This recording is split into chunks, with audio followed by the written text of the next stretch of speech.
حديث لما نما ولدت أرارسو هندن دينيتي توتو تيك توك الرتي سيبه سغلن ذو الحجة سومنون بدأ دوي أفان قوتمو سجلت هشمان سنبو مي تكتشان تنجيني يجي تعلامة ابن عثيمين سنيايم رحمة الله عليه رحمة واسعة مي لا جيبر العمل الصالح دلغان غارين ربي برتي أكان الرجال تمتوتاتي أمتا قوتر كرنان ذو الحجة كيس جلتي مي سومنا والمدالو تجرا يجي صاحبك يوسف وجتاو جرو زكاي متعه الله بالصحة والعافية كلمة لنجي بيتان أبو يوم مالك أنني أكس جلا هنهن في كتابك يسا مالك خايد دونجي نبيتان مالك خيسا أكا نمني سران هن يوفيد كتابك يسا خايد مالك نبيتا نمني كتابك ودونجي أتون كتابا نتون أتوميدي طالب العلم كتابه فودن دبس وديرو كتابه فودن دبس عالم سدي تجر عالم ميقا جر سدي تجر عالم نتوكو عالم رباني قرآن في حديث الرتي سجدسو عالم رب قرآن كيس التفارس كرسول ربي صلى الله عليه وآله وسلم حديث كيس الفارس عالمني برا أمو عالم حواسات وان حواسي جئ ملي ينقلوا إني أقر تكوس الله كالبرجة ستخلنا وانا مساني فر يرو همتو خراقة ستأقر أعوذ بالله من الشيطان الرجيم ربنا هكذا يلتجا انجروا دوغا حواسات بقيسو عالمني سديسا أمو عالم موتماتي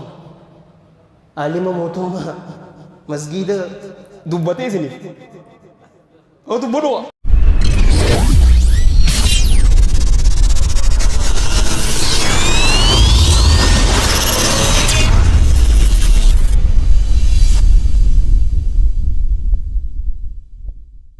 بين مسكينا وغا نيوم بينوغا سلا بين جينوم مانتون دفتون سنجابر أدو رسول جرو صلى الله عليه وآله وسلم ور ديبينا ما ديبسو تنر راهبر إني يونين أنجران أبي بكر غافدا عمر غافدا ورد أبتي فتوى غدو أدو رسول جرو صلى الله عليه وآله وسلم معاذ بن جبل فان غرو تينيتون إيسا دفتمو أبليين كيك إسلاما حديث لما نما ولدت أرارسو هندن دينيتي تودو تيك توك الرتي سيبه سغلن ذو الحجة سومنون بدأ دوي أفان قوتمو سجلتي هشمان سنبو سجلتي جابر كانفتشون سن هاي أرانتنا أسيتي نما هركسي دوي دوغا سيتي قويا يوم الفضيحات دفابر قويا شيناسن أنيو توتو أكنا جئيو سنجان أنيو جتشوف دمت كرسول ربي صلى الله عليه وآله وسلم سغلن ذو الحجة سنبر حديثي تكتشان تنو نوفنقل سلا نوفقلت ورب الكعبة هنجت تركز ما من أيام الأمل الصالح فيها أحب إلى الله من هذه الأيام يعني العشر من ذي الحجة قالوا يا رسول الله ولا الجهاد في سبيل الله قال صلى الله عليه وآله وسلم ولا الجهاد في سبيل الله إلا رجل خرج بنفسه وماله فلم يرجع بذلك من شيء وصدق رسول الله صلى الله عليه وآله وسلم قيان تكلم واهنتاني جيبر العمل الصالح دلغان غارين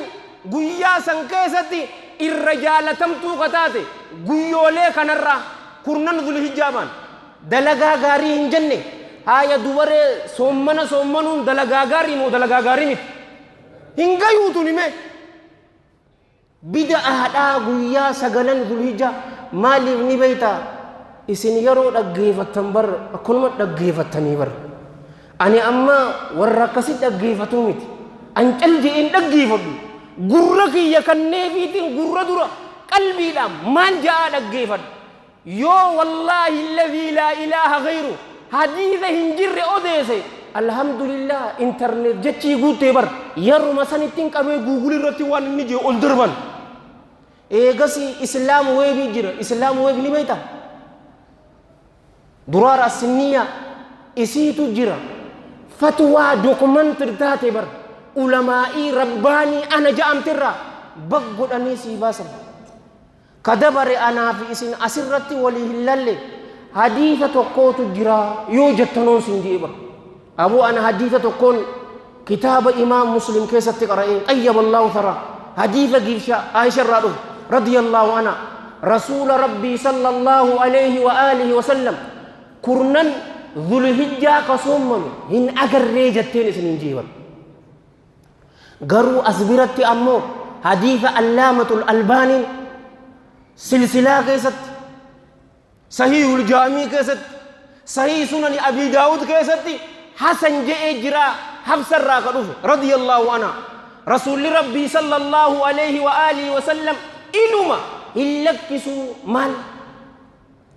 ashuuraa soommanu kurnan muharram sagalan zulhijja irraa taate soommanu abadan hin lakkisu ay ta duraa hin agarre asitti hin lakkisu kilaash waliin godhu waliin jedhu ulamaa'iin rabbaaniin akkaataa walitti itti araarsitu jira giifti aishaan kurnan hin soommanu jechuun isi guyyaa kurnaffaa san guyyaan kurnaffaa mal rabbi isinirraa haa jaallatu awoo rabbi isin haa gammachiisu awoo milkii malee hongoo rabbi isinirraa haa qabu hin taatu haa inuma kurnanii mitiiti ayyaamu tashriiqii soommanuu hin dandeessu haa ayyaamu aklin wa shurbin wa dhikrillaahi ta'ala akkana jechu haaya inuma mee haa jettuu hin soommanne beekumsi ummaa teenya habsaa bira ture radiyallahu anha giifti aishaa bira hin turre radiyallahu anha aboo ni dheeratti malee wallaahi ani isiniifin kannaboo mubaayil xiyya tanarra jirti wallaahi qaa'idaa arrarraa eegaleetiin siin jaabar waan tokko yeroo sabachiisamee yeroo as biraan ammoo dhorgame maal fudhachuu qaba jecha imaamu shawkaaniin je haafid ibni hajar je imaamu nawawiin je allaamatu ibnu uthaymiin je cufa isaanii rabbi rahmataa godhuu fi rahmatan waasi'a si dhukkubaa mee takkichaan tun hin geenye je ta allaamatu ibnu uthaymiin isni ayim rahmatullahi alayhi rahmatan waasi'a mee laalaa jee bar al-amalu saalih dalagaan gaariin rabbi biratti akkaan irra jaalatamtuu taate amata guuturra kurnan dhulhijjaa keessa jirti mee soommanaa wal madaaluutu jira hiji eeganaa anaa fi ati asirratti maa min abdin yasuumu yawman fi sabiilillah gabrichi tokkollee waa hin taane yasuumu yawman ka guyyaa tokko soomman fi sabiilillah karaa allaha keessatti soommaneeho yabtagii bidaalika wajha allah fuuluma allaha barbaaduu fi inni soommane faaruu namaatii miti allahan jalla jalaalu fuula isaa ganna torbaatam ibiddarraa isa fageessu malee waa hin taane jennee hadiisa kana wal himne ma waliif hin himne awoo dubaree wahii fooyyeedha guyyaa takkama maalayyaa nama guyyaa sagal soomman ani takka je'uu ammas numan jaaboo shuguxiiti jedhaweetumaan deemaa bara eegasii barcaa fi isfaaltii fi bakka bunaa sanitti na hamachuu san ofiisinii godhan ani gaaf tokkoon jeen sarahaan siima an saahiba kiyyan khuxubaa godhan wallaahi somman inni guyyaa sagalaffaa san hin qaanfattuu hin jeen anumman ati fammoo hin jeen ay khuxubaa rasuulaa sallallahu alaihi wa alihi wasallam minbararra dhaabbattee guyyaa takka guyyaa sagalaffaa saniif mirqaanta hin jeen abadan kabiraan namni normaaniu guyyaa sadii sommana maalayyaa ati hin jeen wallaahi boruntaa isaa sommane ka afur isa dura sommanne inni shanaffaan wajji sommane boo maal jettaan boo rabbii jira isaan laaffisee sommane an onneen itti godhe alaa tastaayii asirra dhaabbattee moo du'aadha kaayyoon isaa barsiisonni garii namuma barsiisanii barsiisaan garii ammoo onnee sitti godhan agarre yeroon dhaggeeffadhu nama onnee na godhu saniin fada'an onnee kanatti godhu nin danda'a kanin jo taan ammoo mee bida'aadhaa yoo siin jee bar ati amantee ni jirta ani ammoo nin beekaan hojii manaa isaa hin dhawanne wallaahi hin dhawatu saahiba kiyya osoo wajjitaa ujjiruu ziqay matta'ahu Allahu bisiyaati wal aafiya kalee maaliin jeenni beeytaan aboo yoo maallaqa namni akka si jalaa hin hanne feete kitaaba keessa maallaqa kaayadhuun jee ni beeyta maallaqa keessa akka namni sirraan hanne yoo feete kitaaba keessa kaayee maaliif ni beeyta namni kitaaba fuudhu hin jiru hattuun kitaaba nattu hattuu miti xaalibal ilmiin kitaaba fuudhen dubbisu adeero kitaaba fuudhen dubbisu tiktok laalu saniituutu irra jiraaf fi ammas maal godhani beeyta sheekha gaafate sheekha wanni kanaa ni taati sheekootiin teenya ammoo rabbi irraa haa jijjiiru tanaasi hin taatu akkunumatti hin taatu naan jeefin qeebalaani sheekha wanni kanaa ni taati naan jeefis irraan qeebalu ani waan takka tiyya isiniif himu takkumaan siima bara akkaataa itti baafattu likkitti dhaggeeffadhuun aalima sadiitu jira aalima meeqa jira sadiitu jira aalimni tokko aalima rabbaanii qur'aanaa fi hadiisa irratti si guddisu aalima rabbiin qur'aana keessatti faarsa ka rasuulli rabbii sallallahu alaihi wa alihi wasallam hadiisa keessatti faarsa aalimni biraa ammoo aalima hawaasaati waan hawaasi jedhe malee hin godhu inni agarree xiqqoos callaa qalbarcaas itti kannan waanuma isaanii godha yeroo hamtuu karaa keessatti agare a'uudhu billahi minash shaytaanir rajiim rabbi nu haa qaceelchu jira hin jiru dhugaa hawaasa baqeessu aalimni sadeesaa ammoo aalima mootummaati aalima mootummaa masgiida dubbatee isiniif dubbadhuwa ammaas aalimni sadii hin sinja aalimni sadii akkaataa beeytuuf bara aayaa aalima tokko gaafii gaafatanii yaa sheekh wanni kanaa ni taate jettanii aalimtichi kun aayata qur'aanaa 15 isinii dhaweetiti isinii deebise ammas hadiisa sahiha 15 dhaweetiti isinii deebise aalima lammadaa gaafattan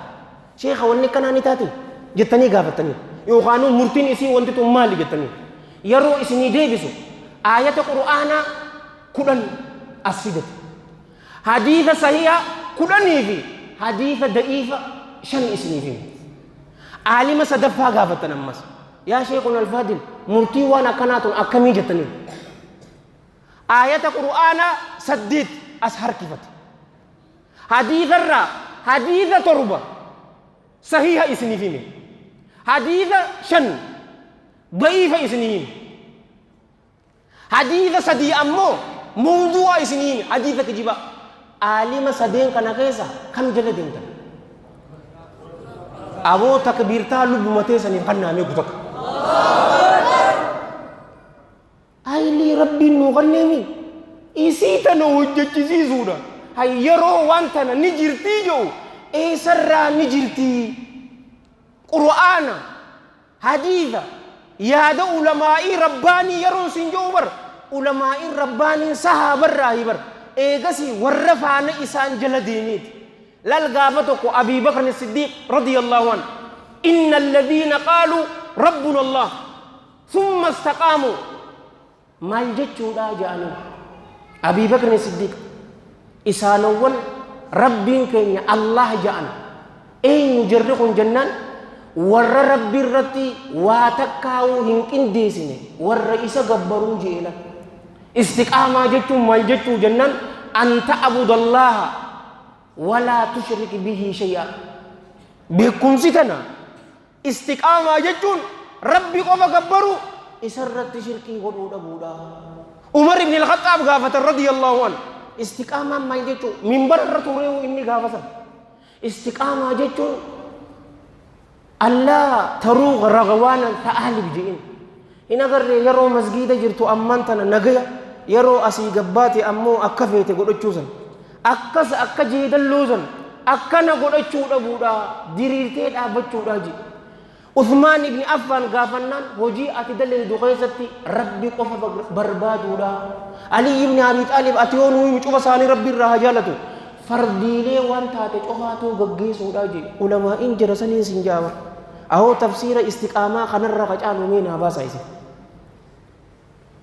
ربي جاء رسوله جاء صلى الله عليه وآله وسلم jaraba bareda sani je akana samute hojji samale cufa isatu jahilun la ya'rifu kuhan ambu social media nama famous gote cufa jella numa fidani isin cufatu numa farsita aini te hin fayyadamtu tana asumatti jen asumatti damna sa'an boda nutti khutti yon duga qonna rabbu marra yodo gore hammenya lubuti yati bi shaytan rai kara bareda kana isi yada cise to jichu da burra isa allah ninti kama rabbin nu cufatu yada murada kanya rabbin wagut am to cufatu rabbin ruha qab khairi cufatu walitin waqab